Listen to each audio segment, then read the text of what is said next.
Michelle had her first interview since her breakup with Nayte, and we have all of the details about the $200,000 check. Hey guys, and welcome back to another Shared News. We got all of our questions answered in Michelle's last interview, but before we get into it, if you're new here, make sure to subscribe to our channel so you never miss out on any future videos. I'm Alison Van Dam, joined today by Zachary Reality. Now, Zach, were you expecting Michelle to do an interview this quickly and give us the details of the breakup, or were you anticipating her staying low, not sharing any information? I don't think it was that quickly. I think they announced their breakup over 2 weeks ago. So, considering she has a weekly podcast, where she talks about her life and Bachelor Nation, I wasn't too surprised at all that she shared the details. I know she took that trip to Iceland with a couple of her friends for a few weeks or like a week or two. So she took some time off from the podcast. And I think it makes sense that she wanted to kind of share the details about the breakup this week because next week the Bachelorette starts. And I think a lot of her podcasts and a lot of Bachelor Nation is going to be talking about the show. So it was good for her to get that out of the way now. Totally. I think it's perfect timing. Get it out of the way before next season. So hopefully she stops getting so many questions. But Michelle did go on the Almost Famous podcast this past Tuesday, and Ben and Ashley I asked her everything about the recent split with her fiance, Nayte. She said, quote, "I will say that this is not something that I foresaw, and I'll leave it there. But the big question on everyone's mind is what happened to the $200,000 that the couple received after the final rose for a down payment on a home." And Michelle said that, quote, "Money was gifted to the both of us," and said that it's still going to be decided how it's going to be utilized going forward. So she made it seem like it was both of their responsibility to decide how it's going to be used, but that no decisions had been made just yet. However, Michelle does have an idea of how she would like to spend the money, saying, quote, "I haven't officially decided, but I've started putting down some different things in place to give back, to build an organization, or just promote the change that I've been talking about. I think that'd be something I'd feel really good about." Now, Zach, do you think the money should be split equally between Michelle and Nayte, despite the fact that it was Michelle's season? Yeah, I do think it should be split between the two of them because even though it was Michelle's season, I saw that around online a lot. Like, that's a great point. They still were given the money as a couple who won the season together. And, kind of had to do all of the interviews and, Bachelorette and represent that season together as a couple. So, as the first Black couple to ever, come out of a Bachelorette show. So, I definitely think that they deserved the money to split together since they were given it. And I think now that they're not together, and it's a little confusing, like, have they not started spending it yet? I don't know, because it was like 8 months ago, but I do think they should split it evenly, 100K each. I'm not sure if there's taxes or what other obligations there are, like how much they're truly going to get. I'm really curious, but I definitely think they should split it. Yeah, I agree because it was given to them for a down payment for their home, for their future together. I can just imagine it's got to be adding so much stress to the breakup. Like, not only are they having a public breakup and they're trying to figure out their statements and what they're saying, but now trying to figure out exactly like the taxes or the legality of this money. Like, it just adds so much more pressure and stress. So I feel for them definitely.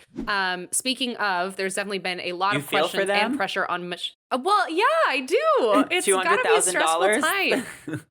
It's not about the I money feel though. It's there's because it's a public breakup and they're getting flooded with DMs. Everyone's inserting their opinions. Everyone's, even on Nate's story that he posted, everyone's assuming Nayte had something to do with the breakup, that he cheated. Like, everyone's just throwing these allegations around. And I think not only are they mourning the loss of a relationship and what they thought was going to be their person, but now you just have the whole world weighing in on it. Yeah, I can't disagree with anything you just said. But they're also, kind of rich. So, enjoy the money.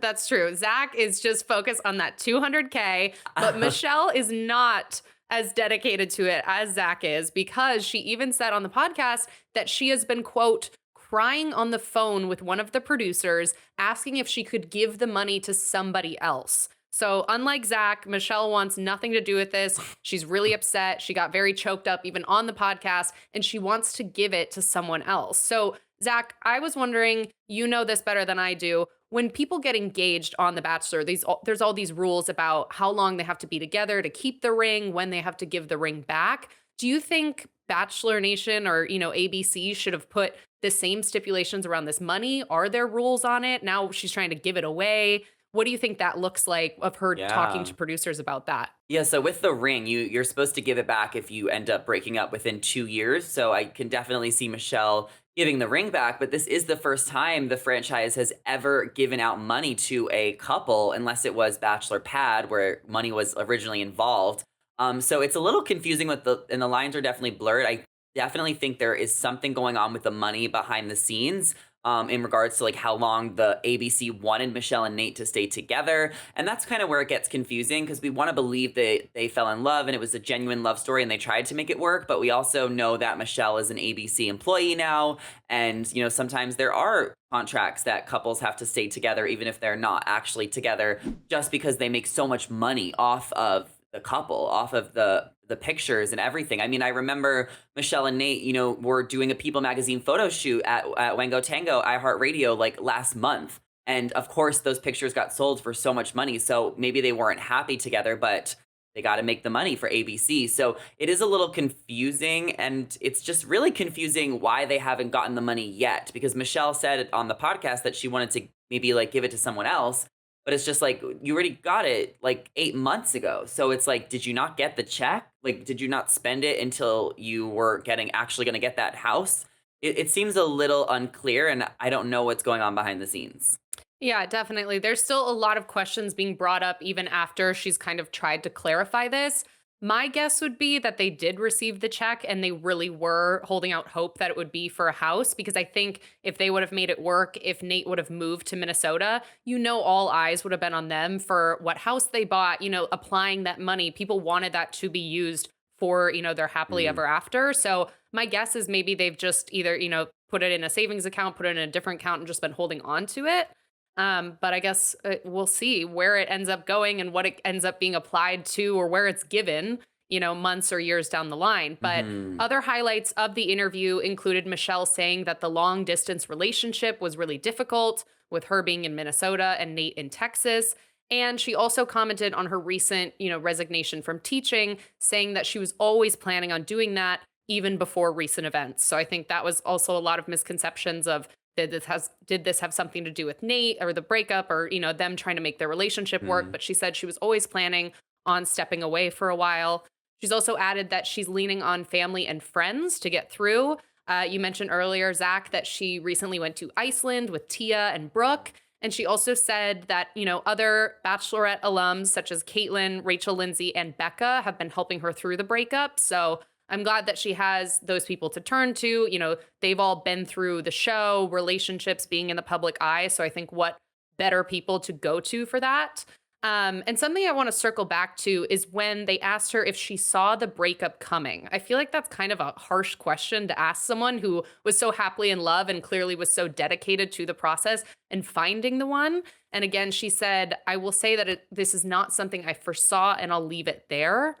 Do you think she should have added more context? Like, what do you really think that means? And if you're reading between the lines, what are we thinking? It's really up to her, like, how much she wants to share about her breakup. Like, she's not on TV anymore where there's a love story. So she really doesn't have to divulge that information, especially if she doesn't want to. And it's kind of recent. I mean, Tasha still hasn't really told us exactly what went wrong in her relationship with Zach. I do feel like there is some sort of explanation the audience deserves for watching them and supporting them, getting engaged on TV and being invested in their journey in the show. And I don't know if we fully got that answer. I think it is a little premature since the breakup is super fresh. I'm not saying we need to know everything. I'm not saying that at all. I just think maybe a little bit of insight about what went wrong would have been great. She did say the distance was a factor. She obviously was in the survival mode, getting through teaching. It sounds like Michelle's been going through a lot lately and she's having major, major life changes, which is great for her. She's going to have the summer to kind of feel a little bit more free and reassess things. So I'm really looking forward to that for her. And, it is what it is. The relationship didn't work out and maybe they'll share more about it when they're ready. And if not, then we will just have to wonder and speculate. Yeah, and I think this is going to be a really crucial and important time for Michelle. I think, like you said, she's been going through it. She now had to tell everyone about the breakup. That's going to be so difficult. But I have a feeling that Michelle is going to end up being kind of those standalone members of Bachelor Nation that we all know and love that have branched off and done their own things, whether it's podcasts or hosting gigs. And I can see her really leaning into what she's talked about, charity, giving back, a foundation. And I can really see her using her platform for good. So I'm excited that maybe now that teaching's done, she has a little bit more time to breathe and figure out exactly what she wants to do with the platform. But Zach, my final question to you, Mr. Host Extraordinaire, is that if you had conducted Michelle's first interview since the breakup, what is one other question that you would have wanted her to answer? Like, what is your burning question for Michelle? Ooh, that's a great question. I mean, I think I would like to know how she really feels about Nate. Like, really, what actually happened? When was the moment you decided that the relationship was over? Did he break up with you? Did you break up with him? Was it mutual? How do you feel about all of the allegations that have been going around about Nate for the past year? How do you feel about him going out all the time and traveling without you? Was that a factor in your relationship? I mean, there's a million questions that I would ask Michelle. And I think you were going to ask me too, like, who the money could have gone to since Michelle and Nate like Yes. ended up breaking up. And I think a lot of people online I've seen are saying maybe Becca and Thomas, and she's also a part of Bachelor Nation, and she is at the podcast and she proposed to Thomas, and it was this great, gender norms thing. And so a lot of people were saying that maybe Becca and Thomas should get the money, but obviously that's not fair either. So just throwing it out there. And then I want to give credit to She's All Batch. They have a podcast. They said the funniest thing that cracked me up. They were like, maybe Michelle and Nate got the extra money because they had Chris Harrison's bonus like laying around since he got fired. And they had just some extra money to throw around, and it was perfect around the time of Michelle and Nate around the end of the year. So that was just a really funny thing I thought I'd share with everyone. That's awesome. Yeah, Chris Harrison's Christmas bonus. You heard it here. Who Mm. knows? Maybe that's exactly what it was. But yeah, I think we still have a lot of lingering questions. We don't know what exactly the future holds for Michelle, for even Becca and Thomas. We'll just have to keep our eyes on the whole situation. Maybe Becca and Thomas will be getting a really nice check as their wedding present from Michelle. So we'll just have to wait and see. But that is Ooh. everything we have for you guys right now. We want to know what you thought of Michelle's interview and what you would do with the $200,000 down in the comments below. And before you go, make sure to subscribe to our channel so you never miss out on any future Bachelor updates. I'm Alison Van Dam, joined today by Zachary Reality. Our social handles are on the screen right now if you want to come say hello. Thank you guys so much for watching, and we will see you in the next one. Bye.